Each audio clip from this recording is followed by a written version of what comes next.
Oh, yeah. Okay, as long as we're doing tours. Yeah. This is an autographed Sergei Monya card right here.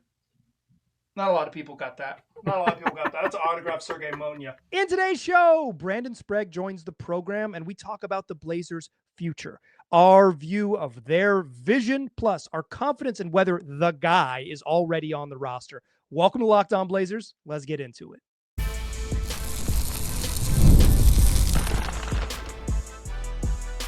You are Locked On Trailblazers, your daily Portland Trailblazers podcast, part of the Locked On Podcast Network. Your team every day. What's up, world? It's your past first point guard and Trailblazers reporter, Mike Richmond. You're listening to another episode of Locked On Blazers, part of the Locked On Podcast Network, available wherever you get podcasts, also on YouTube. Thanks for making the show your first listen. Coming at you 3 days a week in August for the first couple weeks of September as well. Then we will be back to 5 days a week. Joining me once again from 105.1 The Fan here in Portland, my friend and yours, Brandon Sprague. Brandon, how you doing? I'm doing great, man. It's been a couple of days, but it's nice to be back on and talk more Blazers. I've been thinking about our conversation, and there was some stuff we didn't get into that I'm hoping we get into in this one because interesting temperature right now in Rip City, I think, for the team. Well, let's revisit it. When we spoke about 48 hours ago, you had said that you wanted to talk about something. And I said, let's table it and let's talk in 2 days about it. And we've reconvened 2 days later. So what do you want to ask me about? What temperature? Whose temperature do you want to take?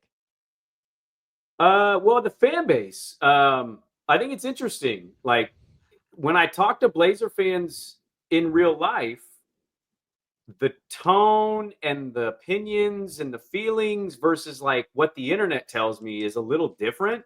And like the overall take is the excitement for the team exists, but I've largely found that I think nobody can clearly define why, other than to just say vibes, to Deni's performance, young summer league, and Dame will be on the bench. And like when you get deeper into it and you poke and you prod, you find each person's like individual standards. But I think the organization has basically said, you don't need to look for it. We're going to set it for you. To quote Joe Cronin, it's winning time for the Blazers. So the excitement exists, and I don't know if every fan clearly can define why, other than they just like what they see with some of these players right now. What is your, now that sort of the dust has settled, the roster is full, what is your sort of excitement level for winning time? Like, what do you think, where do you think this team goes? I want to ask you about like kind of the nuts and bolts of that in a second, but like, I think it's pretty safe bet that they're better than last year, but are they going to win more games? Are they going to where are you at with that? Well, they need some injuries if they're going to win more games. I think if we're just being honest there, Utah is going to be the worst team in the league, if not in the running for it. And I think they want to be. They're in the A.J. Debance business. Look up who paid him to go to BYU. Sacramento was better than you. And I know Sacramento is weird and doesn't make any sense, but like, I don't know if that's a given. They got vets on that team. I don't think they're going to be great. Yeah, Phoenix more talent, but I think they're a worse team. Yeah. Yeah. Phoenix seems like an easy disaster to see, but like I'd still love to have a Devin Booker as a start point. So like, okay. And then after that, it's you're kind of reaching a little bit, right? Like, well, no, they're the Pelicans. The Pelicans. New Orleans is gonna be right there too. So, but after that, like then you're in the running. So like, what is it to me? I'm excited to see what Tumani's development is. I want to see what Deni's ceiling is. I think if we're gonna see a ceiling, it's got to be this year. Is Jeremy going to have just as bad a year, and has the fall off started completely, or is it a one-off weird season? What's the minute distribution with Donovan and Young? Because I don't want them to play Rob Williams like literally at all. Just sit him and trade him. I hope to God that happens. And I'm excited for that, but the over-under was not very high. And by their own definition, I think the season is a failure if you're not in the play-in. Yeah, I think there's a world. Yeah, I think you might be right by their outlook is like if they are the 11th best team in the West, they didn't accomplish their goals. I think that's true. Certainly, I bet the players feel that way. It's impossible to know what the front office cares about. It's like I think they want to be competitive. I think that's real. But like, what is their level of competitive? Or have they just said like, tanking is just like, even if you're Utah, what Utah's going to do this year, you have a 25% chance to pick fifth. And like, that, like, is that worth it? Right. And I think they might be punting on, like the flattened lottery odds are bad enough that even if you're the worst team in the league, the chances that you pick number one overall they're dicey enough that who cares? So I think there's part of that. From your perspective, if they were to finish 11th, do you consider that a failure? Like, how do you view it? Because to me, if they miss the plan, I think it's fine, but I do agree with your logic that like it would be from their viewpoint a failure. But how would you view it, Brandon Sprague? I mean, look, you can have moments where it looks good and you can see some of the future. I think the tough part of seeing the future is, how do you define the future? Is it Drew Holiday at 37? Is it Dame at 37? Is it Jeremy Grant still? Like, they've kind of put themselves in a little bit of a weird position with some of this stuff. And so, like, I think you can look at, I don't know how much higher Deni's ceiling really is. Like, I know he finished great. He had a great end. But if you go look at his numbers, they were largely the same as they were in Washington. There's only a couple metrics that largely changed from like a season standpoint, output. Tumani, I don't know how much better his offense can truly get. You're hoping he takes a 4-point or more leap, I think, per game. I'm deathly concerned about their half-court offense. I don't know how people aren't. As good as their defense is, like, we've seen that recipe in the league before. Have stout defense, you have no offense, it's going to be a tough struggle for you. Even with good defense, eventually it breaks, and if you're on offense to respond, you're gonna find yourself at the wrong end of blowouts. My true definition, barring injury, make the play-in. Like, I'm with you. We don't know everything that this front office thinks or is kind of pondering behind the scenes, right? All we can do, I think, is hold them to what they say themselves. And seemingly every press conference, they give us something. And sometimes I don't think they want to give us something, but they end up giving us something. We're going to go all in. It's going to hurt. People are going to wonder what we're doing. Nope. We're going to trade off parts, and we're going to tank, and we're going to end up trading Dame. They said it flat out. Like, it's the general manager. If the general manager tells you, hey, Mike, thanks for having me on the pod. Yeah, Joe, what's your goal? My goal is to win. We shouldn't be doing podcasts and radio shows where, like, they won 35 games, but it was pretty good. Like, that's not their bar. Their bar, according to Joe Cronin in the Dame presser, was it's winning time for the Blazers. So to me, you can have some good seasons from players, but if you're not in the play-in, like, how else am I supposed to gauge this? I'm supposed to go, they won one less game than they did a year ago. That's a good season. I'm really supposed to say that with a straight face? I think you can point to good things, but that's not being all the way honest. Now, can they be 3 games better, 4 games better? Because if they are, that's the play-in. That was what Dallas was. So I'm setting it at the play-in. Like, be the 10 seed. I don't care if you're the 10 seed, 9 seed, 8 seed, whatever. Be in the play-in. Be in the play-in. One of the questions with this roster, and I'll be honest, I found the whole offseason on the whole, like, taken all together, very puzzling. I was on the record like, hey, Damian Lillard's a free agent. They shouldn't re-sign him. They should not pursue a reunion. And then when they traded for Drew Holiday, said, oh, this is all very puzzling. I'm baffled by this move. And then they re-signed Dame. It's like, yeah, obviously whatever my view of this plan is not what their view is. And that's not really important, right? Like, I think my preferences are only going to be echoed here as opposed to like be what the Blazers are judged against. But I think one of the big questions for them is like, to get where they want to go, to be truly competitive and beyond a 8 through 10 seed, is to be like consistently battling for home court advantage. And to do that, they need a guy. They need a thing to build around. I want to play a little game with you in the second segment where I'm going to ask you for confidence levels in someone becoming the guy. Well, I'll throw some names at you. Join us in that second segment. First, I want to tell you about FanDuel. Summer sports are in full swing. Whether you're about baseball under the lights, golf on the green, or high-stakes footy action, soccer across the globe is going on, and FanDuel is the best way to make games even more exciting. You're already watching sports. That's what you do. You're listening to this program. You're probably a major sports fan. And if you are watching a little bit of baseball, a little bit of golf, a little bit of WNBA, if you're watching soccer here and abroad, FanDuel has a way to add another element to the game you're already going to be watching. You can track your favorite matchups, and the app keeps it fresh with new daily promotions and fun ways to bet. Plus, the app's super easy to use and fast to pay out, and it helps give you another thing to look forward to when you're otherwise on the couch watching a game, whether you are building a elaborate same-game parlay or watching a bet ride out to the end. FanDuel makes you feel like you're part of the action. If you're new to FanDuel, new customers can bet just $5 and get $150 in bonus bets when your first bet wins. Open the FanDuel app today or visit FanDuel.com to get started. All right, still chatting here with Brandon Sprague, 105.1 The Fan here in Portland. I want to ask you about confidence levels. So give me a confidence level. We'll go on a 1 through 10 scale. I'm going to throw out a name, and this is your confidence level in this player developing into the guy.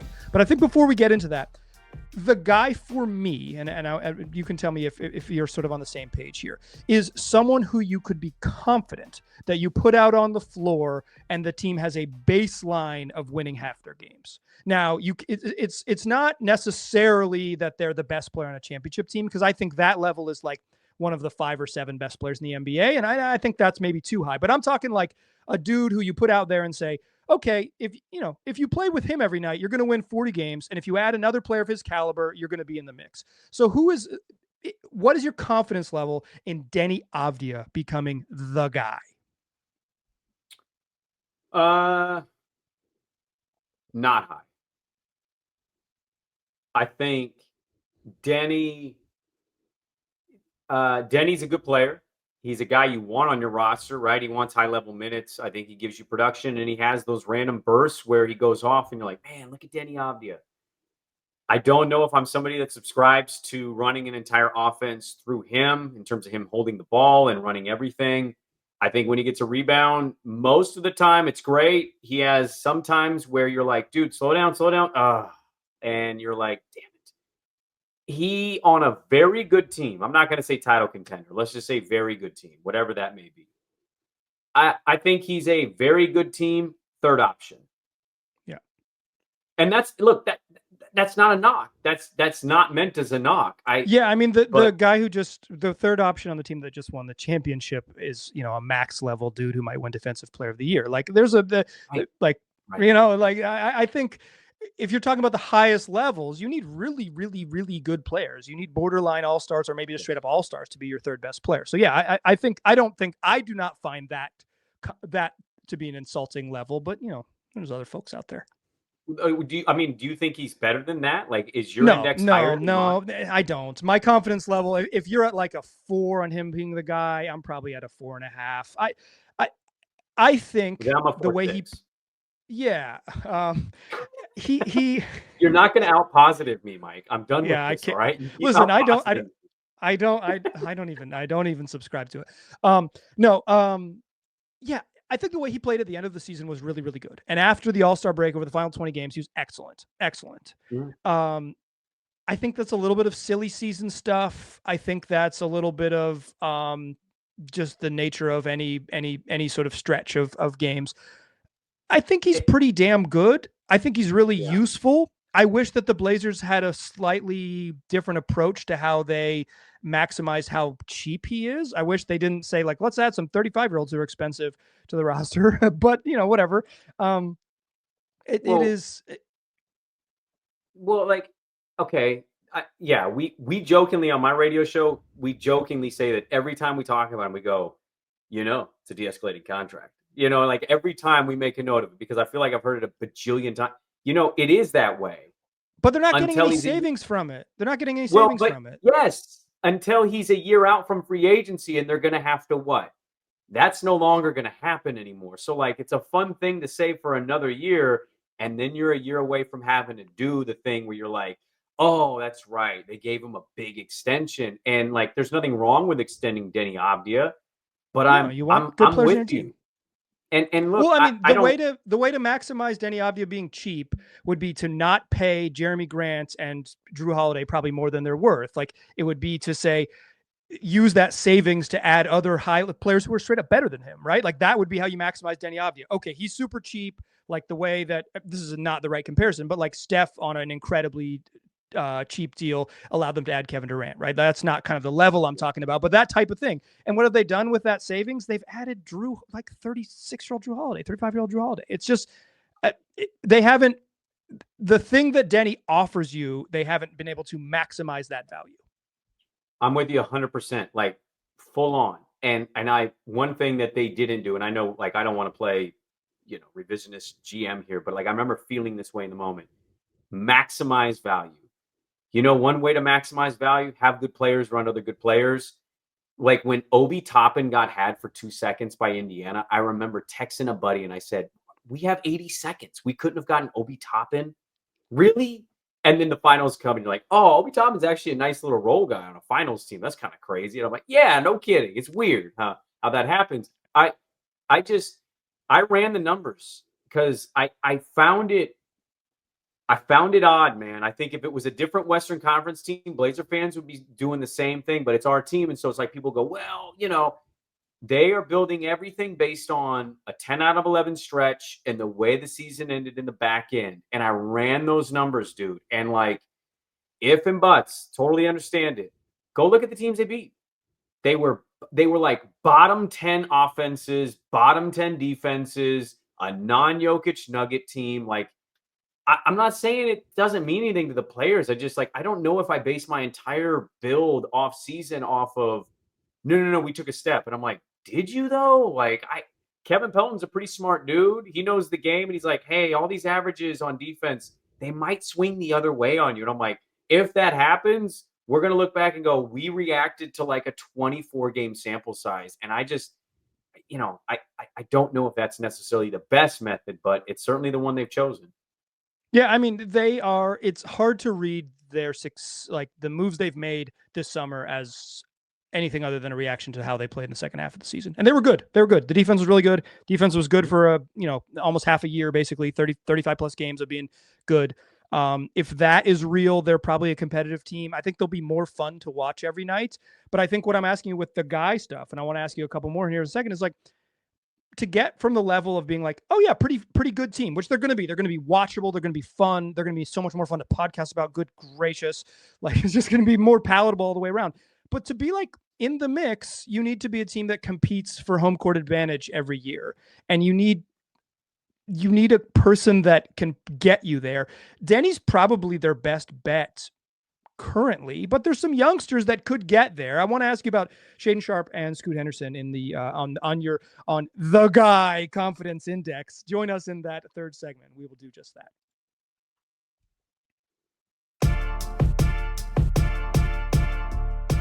Still a pass first point guard. I'm still Mike Richmond. Still chatting here with Brandon Sprague of 105.1 The Fan in Portland. Your confidence level that Shaedon Sharpe evolves into the guy. Well, you said something in the last segment that I've been thinking about too. Like, I'm excited to see the defense. I'm a buyer in that the defense is going to be good.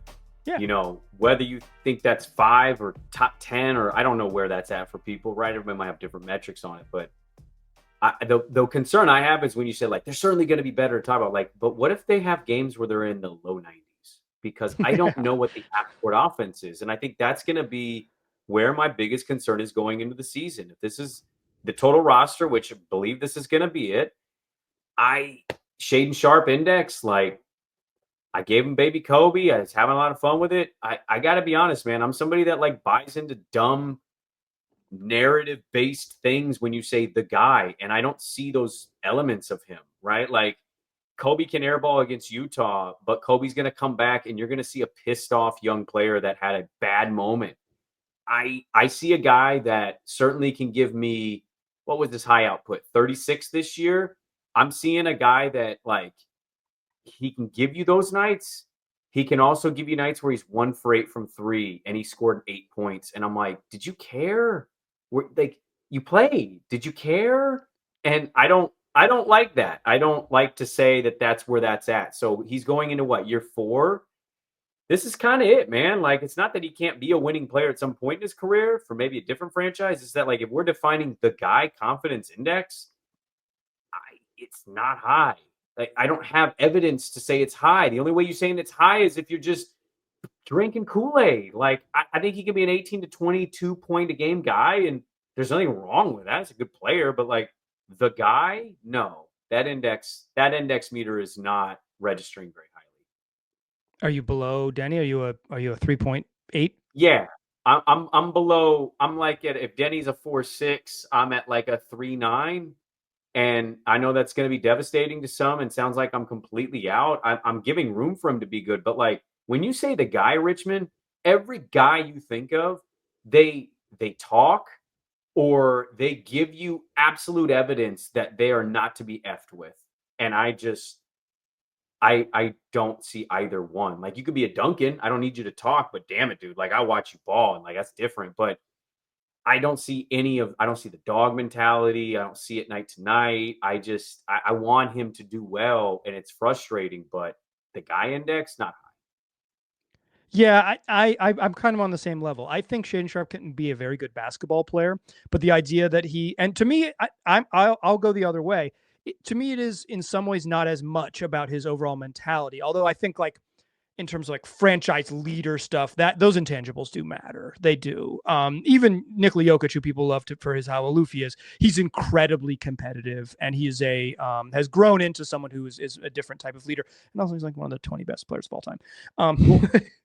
Can I ask you this? Yeah. So for any Blazer fan that hears me saying this, and I'm sure there's some things I've already said that are too negative to them, like Sprague, how dare you? Okay, answer me this. Right now, who's the better player? Aaron Nesmith or Shaedon Sharpe? Oof. Sharpe, maybe. Sharpe. I'll go Sharpe. Okay. With a maybe caveat, you wouldn't say Aaron Nesmith is the guy index. No. But I would go Sharpe just because of the scoring. Yeah, just because of scoring.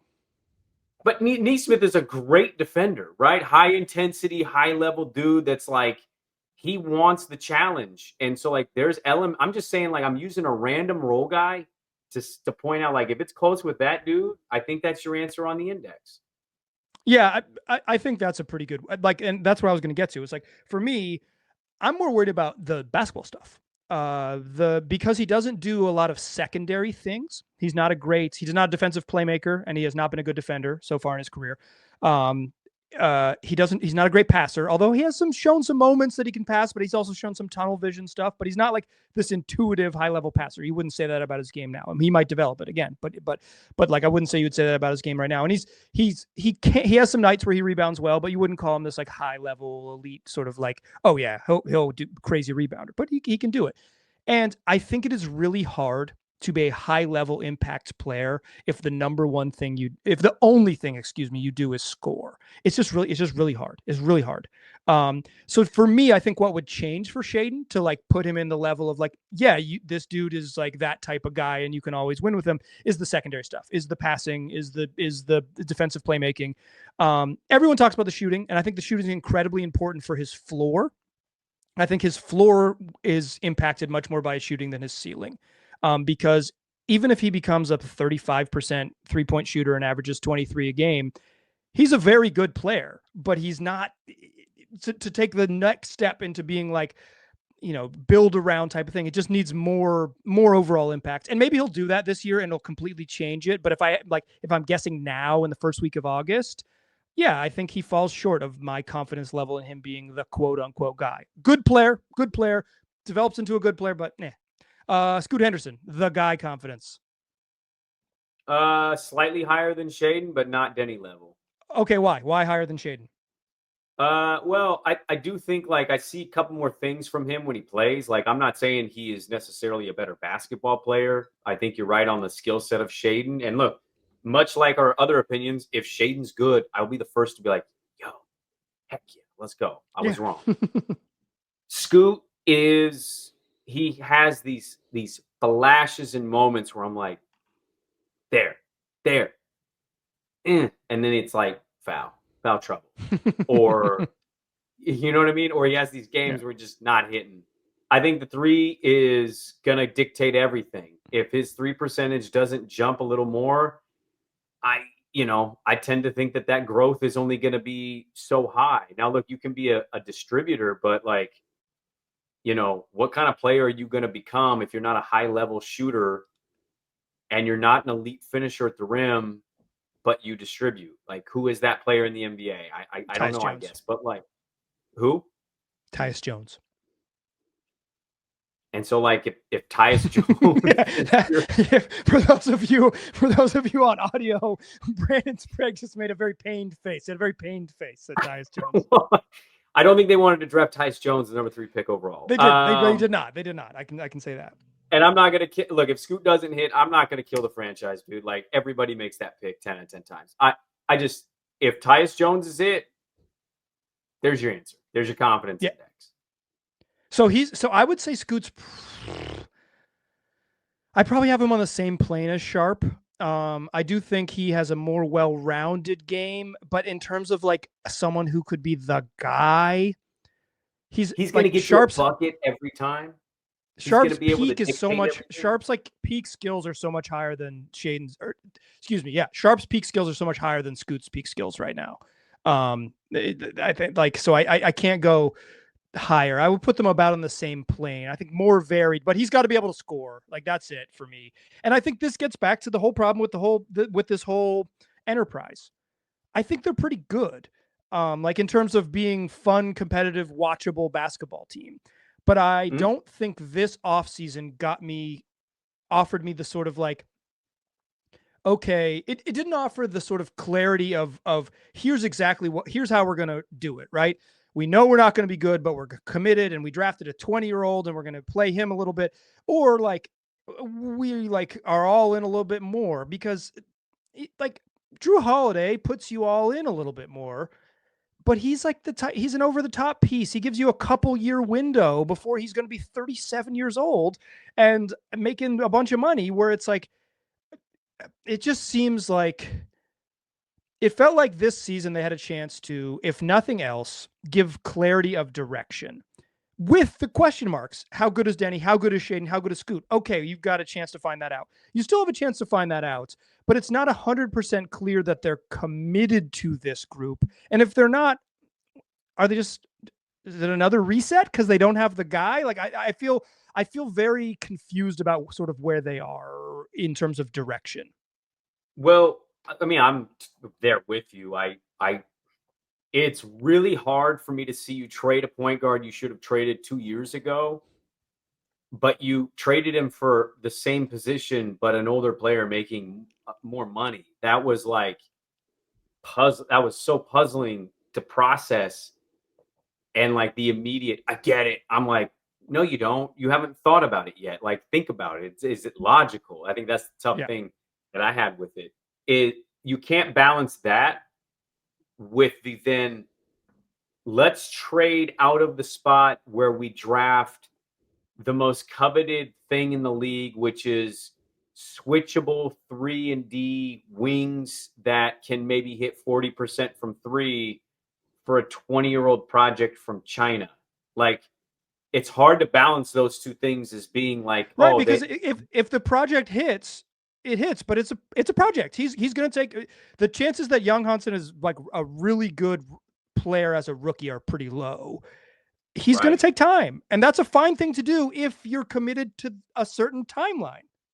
If he's hitting at 37-year-old Drew Holiday's year and 37-year-old Dame, I think that puts you in almost a weirder position. So like, I've had a really hard time struggling with, they're saying win now, but some of their moves are suggesting build. And then like, if they don't hit with Shea and Scoot, you say like, do you hit a reset? I don't think they hit a complete reset. I think what the move would be, and this is assuming the regime's the same, even with the new ownership group, I think what they would do is they'd say, well, who are our good players? And now we're just going to slightly pivot. And I think I almost just wonder, like, is the MO to win a title, or is the MO to say it was nice to be a playoff team every year? Yeah, I will say, like, from 2015, that's the year after LaMarcus left, to 2021, the last year that they were competitive under Dame, the 6 seasons, they won 3 total playoff series. They finished 5th 8th, 3rd, 8th, and 6th. Some of those years, the year they finished in 3rd and lost to the Pelicans, that was a good basketball team. They just choked as hard as you can choke. And in 2019, they were good. They won 51 games. This was a good basketball team. And they got a good bracket. But they were never title contenders. No, they were never in the inner circle. And for the most part, they were on the road in the playoffs. And it seems like what they're sort of trying to rekindle the glory years when they won 3 playoff series over 6 seasons.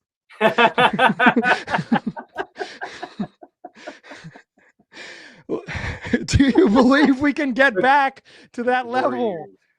That's funny. Yeah, those were the days. That's how I kind of view it. I mean, I'm sure they would tell you, like, you guys are wrong. You know what you're talking about. We want to win championships. And we don't know what we're talking about, to be clear. Yeah. Well, but like, we also, we do. Sometimes we do. It's like, they're not going to, this isn't a title roster, but like, I'm not expecting you to be a title roster right now. I want to be able to watch the season, listen to people like you give thoughts on a daily basis and see, the ebbs and the flows of the season and the vibes and go, I feel like I understand the direction. And I don't know if I'm going to get that this year. I think I'm going to have good moments and players will have good moments, but I don't know if team-wise I'll be able to be like, I see it. I might be like, what? I could be here a year from now doing this with you in a different shirt going, yeah, man, I don't know. Last year we kind of said, what are they doing? And we're sitting here going, what are they doing? Yeah, I do think it could be one of those years where it's like, hey, that was pretty fun. And then you get to the year and be like, I don't get it. and I worry about that, is where it's like, not worry, because I don't really care. But like my sort of concern for the overall direction of the team is like, I do think they're going to, like I've said a bunch of times on this program, I think they're going to be fun and watchable. But what's the ceiling and what is the appetite for chasing a ceiling? And I think that has been the confusing part of maybe over the last couple seasons. But they did go 23-18 or whatever it was over the last 41 games. So that's a 46 win pace, Brandon. That's 46 wins. Speaking of numbers, do you want to come back on next Monday's program? And actually, how about this? You take the weekend off. Let's reconvene on Sunday evening, and we'll record Monday's show where we'll do over-unders. Don't change clothes, though. I like that shirt. I think it looks good on you. Okay. Leave that in the studio and we'll come back. Yeah. Oh, nice. Dear friends, dear listeners, all of you out there, come back for our next program. Brandon Sprague is going to play a little game with us, available wherever you get podcasts and also on YouTube. I appreciate you listening. I will talk to you soon.